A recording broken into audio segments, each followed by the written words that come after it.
नमस्कार दोस्तों, अब हम आपके लिए स्टार्ट करने जा रहे हैं दक्षता अभ्यास 13 जो एक व्रत है। तो देखिए, सबसे पहले तो हम इंट्रोडक्शन कर लेते हैं कि व्रत क्या होता है। तो देखिए, सबसे पहले हम ये व्रत बना देंगे।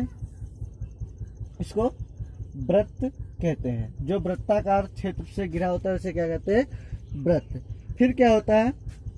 इसको परिधि, ये जो बिंदु होती है ये वाली, इसको क्या कहते हैं? परिधि। इसको क्या कहते हैं? परिधि। इसके बीच में होता है एकदम केंद्र। ये केंद्र क्या होता है? केंद्र उसको कहते हैं जिसकी परिधि से समान दूरी हो। इसकी यहाँ से कितनी परिधि से समान दूरी? अगर यहाँ से इसकी 5 तो इधर भी 5 और इधर भी 5। इसको क्या कहते हैं? केंद्र। केंद्र के बाद आती है हमारी त्रिज्या। त्रिज्या क्या होता है? ये परिधि है, इसे क्या कहते हैं? जो राउंड फिगर है परिधि। ये क्या है? केंद्र। तो देखते हैं त्रिज्या क्या होता है। त्रिज्या होती है हमारी केंद्र और परिधि के एक बिंदु को छूने वाली रेखा को। केंद्र और परिधि को छूने वाली, केंद्र और परिधि के एक बिंदु से छू रही है को छूने वाली रेखा को क्या कहते हैं? त्रिज्या। क्या है ये? त्रिज्या। अब एक वृत्त में कितनी त्रिज्या होती है? अनंत, क्योंकि हम किसी भी तरफ खींच सकते हैं। जैसे केंद्र और ये परिधि, ये क्या है? त्रिज्या है। इसी प्रकार इधर भी, इधर भी, इधर भी, यानी इसकी कोई लिमिट नहीं है कितनी हम खींच सकते हैं। यानी त्रिज्याएं कितनी होती हैं? अनंत होती हैं। फिर इसके बाद में देखते हैं व्यास। व्यास क्या होता है? व्यास होता है जो ये वृत्त होता है परिधि पर परिधि के किसी दो बिंदु पर, परिधि पर किसी भी दो बिंदु तथा केंद्र से होकर जाने वाली रेखा। यानी परिधि के किसी भी दो बिंदु तथा केंद्र, ये देखिए केंद्र था, केंद्र से होकर जाने वाली रेखा को क्या कहते हैं? व्यास। केंद्र तथा परिधि के दो बिंदुओं से होकर जाने वाली रेखा को व्यास कहते हैं। अब देखते हैं व्यास कितने होते हैं हमारे वृत्त के अंदर। तो हमारे वृत्त के अंदर व्यास अनंत होते हैं, क्योंकि देखिए ये व्यास है,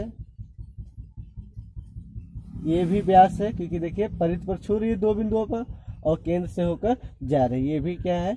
व्यास। इस प्रकार हमारे व्यास भी अनंत होते हैं। व्यास। अब इसके बाद देखते हैं जीवा। जीवा क्या होती है? जीवा जो होती है हमारे, मान लेते हैं वृत्त है, वृत्त के किसी या परिधि पर किसी भी दो बिंदुओं से होकर जाने वाली रेखा। एक बिंदु और दो बिंदु, किसी भी परिधि में किसी भी दो बिंदु, देखिए 1 2 1 2, परिधि में किसी भी बिंदु से होकर जाने वाली रेखा को क्या कहते हैं? जीवा। ये क्या है? हमारी जीवा।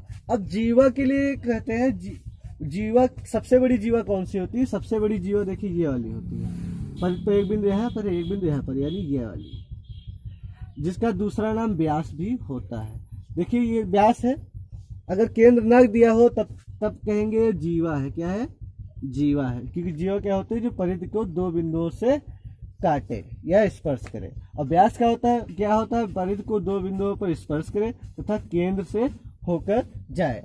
तो वृत्त की जीवा, सबसे बड़ी जीवा व्यास कहलाती है। वृत्त की अगर सबसे बड़ी जीवा खींचना है तो वो व्यास होगी। चाहे जहां से खींचे, ये देखिए सबसे बड़ी जीवा होगी, इससे बाकी यानी सब ये क्या होगी?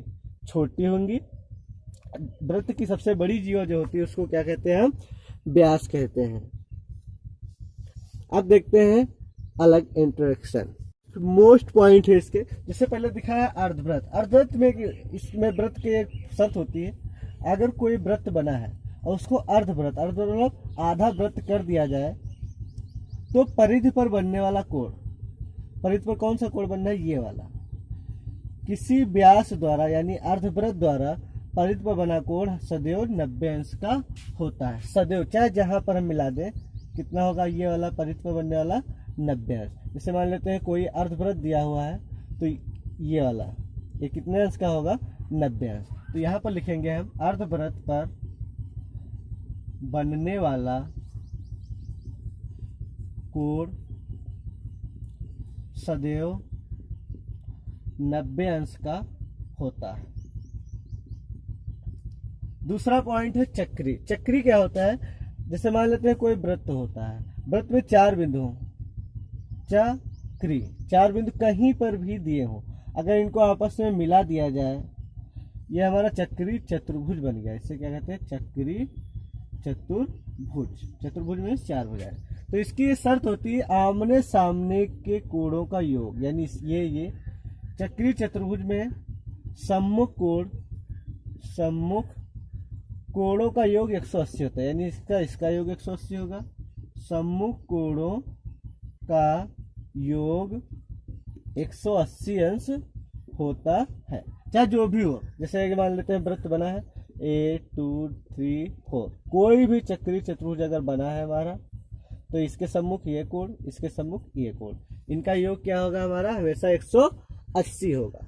फिर देखते हैं ये क्या है? एक जीवा द्वारा, देखिए ये होते हैं, जैसे ये क्या है? वृत्त, ये क्या है? हमारी जीवा। अब एक ही जीवा द्वारा परिधि पर बने 2 कोण, देखिए एक कोण ये बन गया और एक कोण ये बन गया। एक ही जीवा द्वारा, ये जीवा है, द्वारा परिधि पर बने 2 कोण, एक ये और एक ये, हमेशा बराबर होते हैं। अगर ये 50 अंश का है तो ये भी 50 अंश का होगा। जैसे यहाँ पर भी मान लेते हैं, इसको अगर जीवा कहते हैं कि ये जीवा है, तो ये देखिए 90 अंश का आया था, ये भी कितना आया था? 90 अंश का आया था। लेकिन यहाँ पर व्यास, यहाँ पर कोई जगह नहीं कि 50 का आएगा। जैसे ये एक जीवा है, मान लेते हैं यही जीवा है, और ये परिधि पर एक कोण बना, और ये दूसरा ये परिधि पर, ये परिधि पर, ये परिधि पर, तो ये आपस में बराबर होंगे चाहे जितने अंश के, मान लेते हैं 70 का। लिखेंगे एक जीवा द्वारा परिधि पर बने कोण आपस में बराबर होते हैं। अब देखते हैं एक चौथा पॉइंट होता है इसमें, एक जीवा द्वारा केंद्र पर बना कोण और परिधि पर बना कोण, केंद्र पर बना कोण और परिधि पर बना कोण, और परिधि पर बना कोण क्या होता है? देखिए ये एक वृत्त खींचा है और ये क्या है? हमारा जीवा। ये क्या है? हमारा केंद्र। तो इस जीवा द्वारा देखिए ये कहाँ पर कोण बना रहा है? केंद्र पर, और ये वाला कहाँ बनना है? परिधि पर। तो इसकी एक खासियत होती है, जो परिधि पर बना कोण होता है, देखिए इसी जीवा द्वारा बनना है, तो परिधि पर जो बना कोण होता है केंद्र पर बने कोण का आधा होता है। अगर ये 50 अंश है तो ये परिधि पर बना कितना है? 25 अंश का। एक ही जीवा द्वारा केंद्र पर बना कोण और परिधि पर बने कोण में संबंध क्या होता है? केंद्र पर बना कोण परिधि पर बने कोण का क्या होता है? दूना होता है। अब हम देखते हैं, अभ्यास स्टार्ट करते हैं। नंबर 1, पास चित्र में ओ वृत्त का केंद्र है और ओएम जो है AB पर लंब है, जो ओएम रेखा है इस पर लंब है, लंब मतलब 90-90 का कोण बना रही है। यदि AB 10 सेंटीमीटर, AB ये जो रेखा है ये कितनी है? ये वाली AB 10 सेंटीमीटर और OM 4 सेंटीमीटर, OM ये कितनी है? 4 सेंटीमीटर। तो त्रिज्या OA की लंबाई ज्ञात करना है, OA की लंबाई ज्ञात करना है। तो देखिए AB ये कितना है? 10, तो ये आधी कितनी हो जाएगी? सिर्फ 5, क्योंकि जो क्या होता है, ये जो किसी भी जीवा को जब लंब काटता है, लंब समद्विभाजक होता है, तो वो आधा कर देता है। अब देखते हैं OA की लंबाई कह रहा है, यानी ये हमारी त्रिज्या कितनी होगी? तो त्रिज्या देखिए पाइथागोरस प्रमेय लगाएंगे, एक कर्ण बनना है यानी समकोण, तो समकोण में लंब आधार और ये कर्ण, तो कर्ण का सूत्र होता है कर्ण स्क्वायर बराबर लंब स्क्वायर प्लस आधार स्क्वायर। लंब कितना है? 4 का स्क्वायर, आधार यानी 5 का स्क्वायर, 4 का स्क्वायर 16, 5 का स्क्वायर 25, 16 25 41। जब इधर से स्क्वायर हटाएंगे तो इधर क्या लग जाएगा? रूट, यानी हमारा रूट 41 सेंटीमीटर होगा, यानी हमारा विकल्प कौन सा? ये तीसरा वाला। तो पास चित्र में यदि कोण ए बराबर 80, यानी कोण ए 80, कोण बी 85, तो कोण डी का मान ज्ञात कीजिए। देखिए चक्री, देखिए 4 बिंदु है, 1 2 3 4 बिंदु है। तो हमने बताया था चक्री चतुर्भुज में सम्मुख कोणों का योगफल 180 होता है। जैसे ये 80 है तो ये कितना होगा? 100, क्योंकि इसका योग कितना होता है? 180। देखिए ये 85, ये 95 होगा, क्योंकि इसका योग 180 होगा, यानी कोण डी कितना होगा? 95, यानी हमारा विकल्प कौन सही है? चौथा। क्वेश्चन नंबर 3 देखते हैं, अच्छे से ध्यान से देखना थोड़ा। चित्र में ओ वृत्त का केंद्र है। जीवा ए बी, जीवा ये जो है ए बी और जीवा सी डी आपस में क्या है, बराबर है। और ए ओ बी 70। देखिए यहाँ कोणों में बहुत अच्छे से ध्यान रखना चाहिए, इसमें कौन सा कोण दिया, जो बीच वाला कोण होता है वही मान होता है। ए और ये जो पहले आखिरी में होता है, इससे हमको ये पता चलता है कौन सी रेखा है। देखिए ए ओ बी, देखिए बना रहे हैं ए ओ बी, ए ओ बी, यानी हमसे पूछ रहा है बीच वाला, कहाँ से, देखिए ए ओ बी, तो कौन सा कोण होगा, ये वाला नहीं, ए ओ बी यानी बीच वाला। कितना दिया है, 70। तो हमसे पूछ करना है ओ सी डी, यानी ओ सी डी यानी ये वाला कोण हमसे पूछ रहा है। अब देखिए ये कोण हमारा जो पूछ रहा है, देखिए ये जीवा बराबर है, तो जो यहाँ 70 अंश का बना वो भी यहाँ भी 70 अंश बनेगा, क्योंकि बराबर है ना। अब देखिए ये भी 70 अंश बनेगा, लेकिन हमसे ये तो पूछ नहीं रहा, पूछ रहा है हमसे ये। तो देखिए अब जब ये 70 का हो गया तो ये क्या है, दो क्या है, ये त्रिज्या, ये केंद्र अगर है तो ये दो त्रिज्या है। त्रिज्या आपस में क्या होती है, बराबर होती है। जब त्रिज्या बराबर होंगी तो इसके द्वारा बने कोण ये दोनों बराबर होंगे। तो जैसे कोई त्रिभुज बना है, एक अगर 70 अंश का है, ये दो कोण बराबर है, तो ये कोण बराबर होंगे। तो कितना होगा, ये 70 निकल गया। अब कितना बचा, त्रिभुज होता है 180 अंश का, 70 निकाल दो तो कितना बचा, 110। तो ये दोनों कोण 55 अंश के होंगे, यानी OCD का मान कितना होगा हमारा, 55 अंश, यानी ये हमारा कौन सा होगा, 55 अंश। प्रश्न नंबर 4, पास चित्र में ओ वृत्त का केंद्र है। देखिए ये वृत्त का केंद्र है, त्रिज्या OD व्यास AB पर लंब है। त्रिज्या जो OD है व्यास AB पर क्या है, लंब में 90 का कोण बना रही है। यदि वृत्त पर एक बिंदु C है, वृत्त पर कहीं बिंदु एक C है, तो ABD यानी कौन सी पूछ रहा है, देखिए A B और ये D, यानी कौन सा कोण पूछ रहा है, ये हमसे पूछ रहा है। तो देखिए सबसे पहले जो हम लिखेंगे कोण ABD, तो देखिए ABD कितना होगा, आप अच्छे से देखिए ये कितने का है, ये वाला हमारा 90 अंश का। अब जब ये 90 अंश हो गया तो एक त्रिभुज है, तो देखिए ये क्या है, हमारी केंद्र से गई है, त्रिज्या है, और ये क्या है, हमारी त्रिज्या है। तो त्रिज्या आपस में क्या होती है, बराबर। जब दो भुजाएं बराबर होंगी तो इनके द्वारा बने कोण ये दो बराबर होंगे। तो ये जब 90 निकल गया तो कितना बचा, 90 टोटल, क्योंकि 90 180, तो ये हमारा 45 हो जाएगा और ये 45 हो जाएगा, यानी ये कोण कितना हो जाएगा हमारा, 45। तो ABD कितना आ गया हमारा, 45 अंश। हाँ, अब हम बात करते हैं, अब हमारा पूछ रहा है BCD। देखिए वो अब कौन सा कोण पूछ रहा है, B से चलेंगे, फिर C और ये D, तो कौन सा कोण हमारा पूछ रहा है, ये वाला कोण। हाँ, अब इस कोण के लिए देखिए टेक्निक अपनाएंगे। वो टेक्निक क्या है, सबसे पहले देखिए ये देखते हैं, ये क्या है, अर्धवृत्त है। ये क्या है हमारा, अर्धवृत्त है। अर्धवृत्त में जो परिध पर बना होता है कोण कितने अंश का होता है, 90। तो परिध पर बना है ये वाला, ये कितना हो जाएगा हमारा, 90 का होगा। देखिए ये जब 90 हो गया, ये हमारा कितने का हो गया, 90 का। ये कितने का है हमारा, 45 का। तो ये हमारा कितने का बनेगा, 45 का। देखिए क्यों, क्योंकि ये एक त्रिभुज है AB और D। AB एक त्रिभुज है, तो इसका टोटल कितना होता है, 180। तो ये 90 निकल गया, तो ये 45 अभी हमने बताया था, और ये 45 होगा, 45 90 180। अब देखिए ये जब 90 अंश हो गया, ये कितना, 45। इस 90 से हमारा कोई मतलब नहीं है, लेकिन देखिए ये एक जीवा है। जीवा कौन सी है, ये BD, जीवा BD है। तो हमने अभी इससे पहले बताया था, एक ही जीवा द्वारा परिधि पर बने दो कोण आपस में बराबर होते हैं। तो देखिए BD से ये वाला बनना है, A वाला, और इस BD से ये C वाला भी बनना है। देखिए BD दोनों में मिलेगा, BAD यानी BAD, और उसमें होगा BCD, यानी BD दोनों में मिलेगा। तो ये कोण हमारा क्या होगा, बराबर होगा। तो हम लिखेंगे BCD भी बराबर कितना, 45 अंश। प्रश्न नंबर 5, त्रिभुज ABC एक समबाहु त्रिभुज है। ये जो ABC है कौन सा है हमारा, ABC समबाहु त्रिभुज। समबाहु त्रिभुज मतलब ये 60 अंश के तीनों कोण क्या होते हैं उसके बराबर होते हैं। फिर क्या करेंगे, तथा डी ई वृत्त पर 2 बिंदु है, डी और ई वृत्त पर कहीं 2 बिंदु है। अब हमको ज्ञात करना कोण बी ई सी एवं बी डी सी याद करना है, बी डी सी।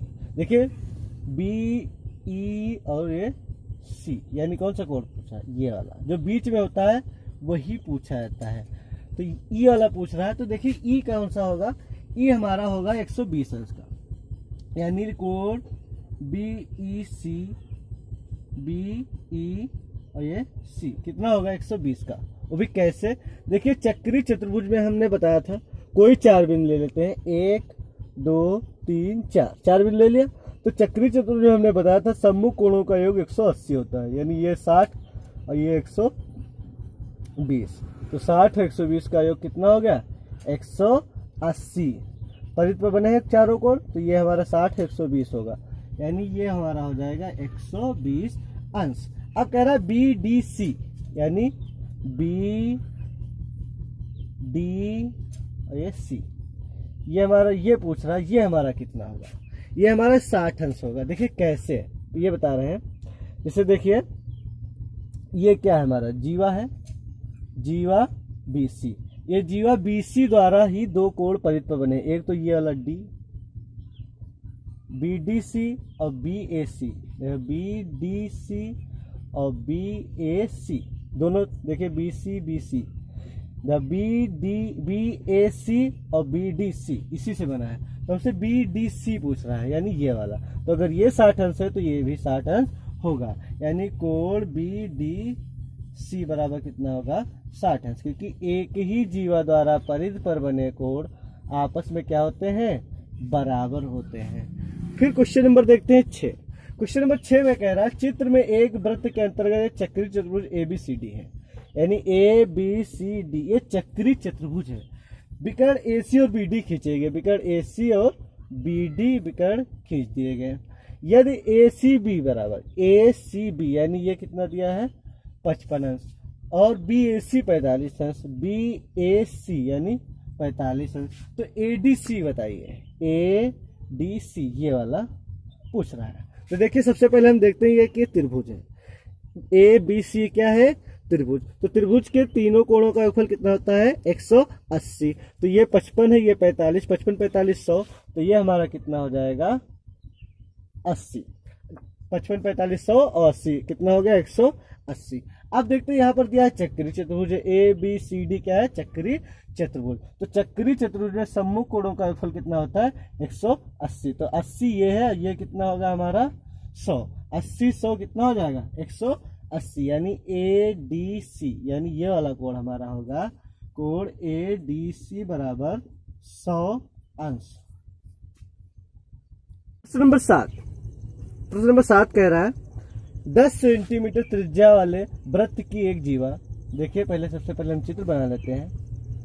10 सेंटीमीटर त्रिज्या वाले, ये क्या है 10 सेंटीमीटर त्रिज्या वाले एक वृत्त की जीवा 16 सेंटीमीटर लंबी है। तो देखते हैं हम कोई भी एक जीवा बना लेते हैं, जैसे मान लेते हैं हम ये, इसकी लंबाई कितनी है 16 सेंटीमीटर। केंद्र से जीवा की दूरी ज्ञात कीजिए, केंद्र से इसकी दूरी ज्ञात करना है। तो देखिए केंद्र से ये दूरी जब हम ज्ञात करेंगे तो इसको ऐसे मिला देंगे और इसको ऐसे मिला देंगे। तो ये देखिए त्रिज्या कितनी थी 10, तो ये कितनी होगी त्रिज्या हमारी 10, और ये जीवा कितनी है हमारी 16, तो ये कितनी हो जाएगी 8। अब ये हमको लंब मान लो चाहे इसको आधार मान लो, ये फिलहाल बड़ी भुजा को कर्ण ही मानेंगे। तो देखिए कर्ण को हम लिखेंगे पाइथागोरस प्रमेय से कर्ण स्क्वायर बराबर लंब स्क्वायर प्लस आधार स्क्वायर। कर्ण कितना दिया है 10 का स्क्वायर, लंब पता नहीं, आधार कितना है 8 का स्क्वायर, 10 का स्क्वायर 100, 8 है 64, इधर आएगा बराबर लंब स्क्वायर।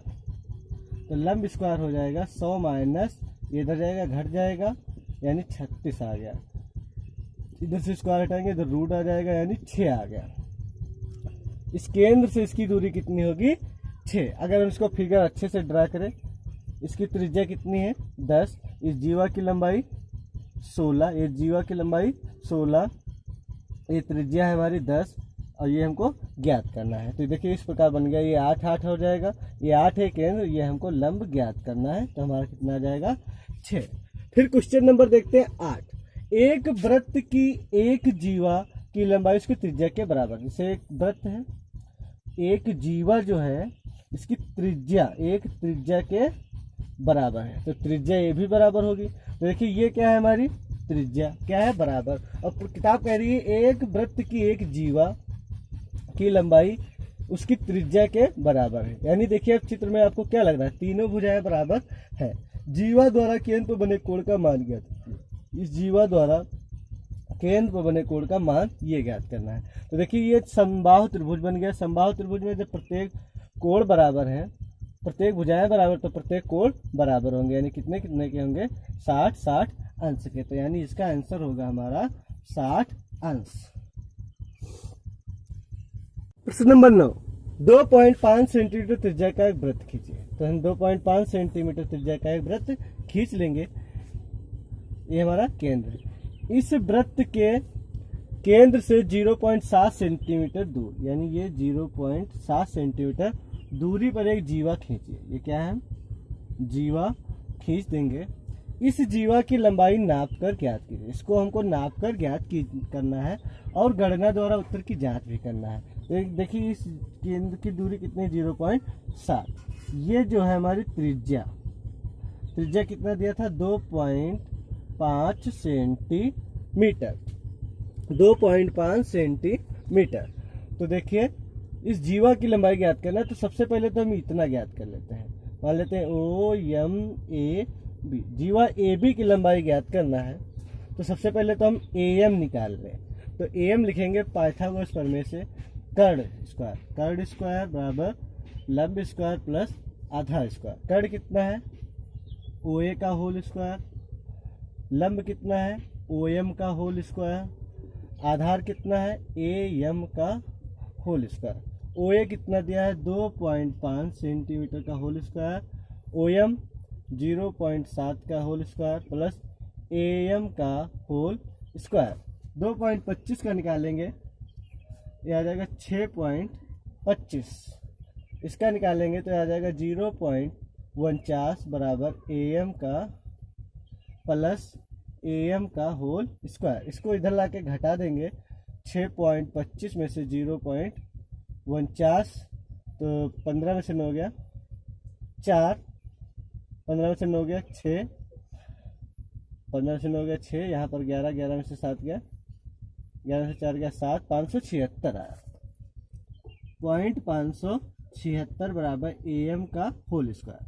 इधर का स्क्वायर हटाएंगे तो इधर क्या लगा देंगे हम रूट AM का, AM बराबर 576। तो AM बराबर 576 का हम जब निकालेंगे घनमूल, तो घनमूल होगा हमारा 2.4। यानी AM कितना आया हमारा 2.4। AM बराबर 2.4। तो हमसे जीवा AM तो नहीं पूछ रहा था, AB पूछ रहा था। तो AB क्या होगा AM का दूना हो जाएगा, क्योंकि ये आधे बिंदु पे मिलता है। 2 गुणे AM यानी 2 गुणे 2.4, यानी ये आ गया हमारा 4.8। यानी ये जो जीवा होगी 4.8, ये हमारा आंसर हो जाएगा।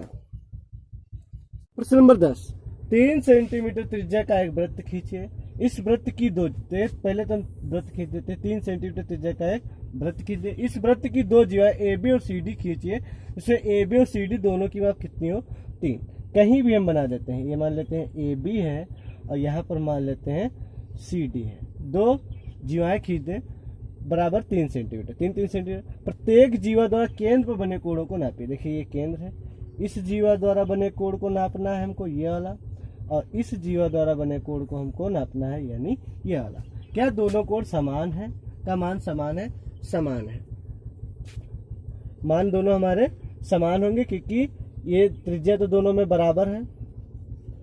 इस त्रिभुज और इस त्रिभुज में त्रिज्या तो चारों बराबर होती है। फिर क्या, अगर ये 5 है ये 5 है, तो देखिए जैसा त्रिभुज, ये समरूप त्रिभुज हो जाएगा। क्या कहेंगे इसको? समरूप, क्योंकि ये दो भुजाएं बराबर है, यानी इसमें भी वो दो भुजाएं बराबर हैं, इसके बराबर ये, यानी जो तीनों भुजाएं इसमें की इससे तुलना करने पर बराबर आती हैं तो उसे क्या कहते हैं, समरूप या सर्वांग समता का नियम। तो ये वाला कोण और ये वाले कोण हमारे बराबर होंगे। क्या दोनों कोण समान है? हाँ, दोनों कोण समान है। प्रश्न नंबर 11, निम्नांकित आकृति में कोण पी क्यू आर बराबर 110 अंश, 100 अंश।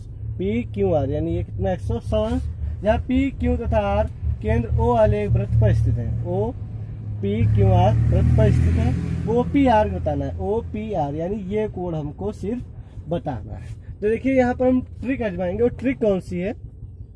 वो ट्रिक हमारी ये होगी, या ये कितना है 100 अंश, कितना है हमारा 100 अंश। तो फिर देखते हैं, तो देखिए ये क्या है, ये कहाँ पर बना है हमारा, केंद्र पर बना कोण है, और ये हमारा कहाँ पर बना है, परिधि पर बना कोण है। तो परिधि पर बना कोण केंद्र पर बने कोण का आधा होता है, यानी ये 100 है तो यहाँ पर ये वाला 200 होगा। ध्यान रखना, ये वाला 200 होगा, ये वाला 200 नहीं होगा, ये बाहर वाला कोण हमारा 200 हो जाएगा। जब ये हमारा 200 हो जाएगा तो ये हमारा होगा 160, क्योंकि ये टोटल कितने का होता है, 360 का। अब ये 160 हो गया, ये हमारा क्या था, केंद्र था, तो ये दो क्या है, हमारी त्रिज्या है, केंद्र से गई है परिधि तक, तो ये हमारी क्या है, त्रिज्या। जब दो त्रिज्या समान है तो इनके द्वारा बने कोण भी समान होंगे, तो ये कोण हमारे 10-10 अंश के होंगे, यानी ओ पी आर बराबर 10 अंश। दक्षता अभ्यास 13 द एंड। दोस्तों, अगर वीडियो अच्छा लगा हो तो चैनल को सब्सक्राइब करें तथा ये जो बेल आइकन का निशान है इसको जरूर प्रेस कर दें ताकि हमारे हर वीडियो आप तक पहुंच सके। धन्यवाद।